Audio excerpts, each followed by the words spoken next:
uma boa estrutura familiar, certo?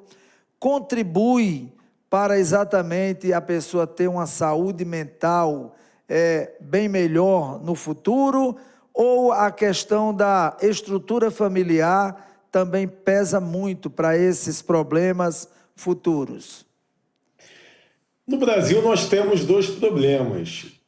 Um deles é na educação escolar, que participa durante aquele período do crescimento da criança, e a educação dos pais em relação aos filhos. Então, esse problema em relação a Neymar, em relação a Edmundo, Romário, está muito relacionado à educação, né? E perceba que a maioria dos casos são com brasileiros, se você for notar. Então, existe aí um problema na educação que vai além da educação dos pais, a escolar, que interfere na educação dos pais.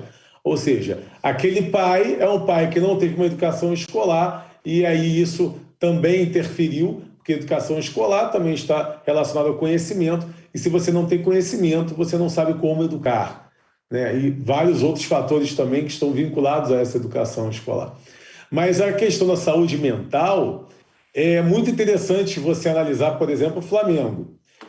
Você viu o Flamengo de Jorge Jesus, uma máquina, né? Um dos maiores times de todos os tempos do futebol brasileiro, da história do futebol brasileiro, inclusive que não ganhou do Liverpool porque a questão emocional também interferiu. Veja como a questão emocional faz você vencer um jogo ou não. Aí você vê o Flamengo depois com aquele espanhol, né, que caiu a produção. Depois veio o Rogério Ceni, que caiu mais ainda a produção, ou seja, chegou a um nível catastrófico ali o Flamengo. E chega o Renato Gaúcho, de repente muda tudo. E aí você vê o aspecto dos jogadores mudou todo também. Os jogadores estão mais alegres, mais felizes, né? Mas não foi por causa das vitórias somente. Eles estavam assim com a chegada do Renato Gaúcho. Então veja como interfere, como a saúde mental interfere em como o atleta responde a isso ali no campo, no esporte em si, né? Como interfere na vitória, na conquista. É impressionante. Renato Gaúcho é um exemplo disso, a trajetória que é o Domini, né?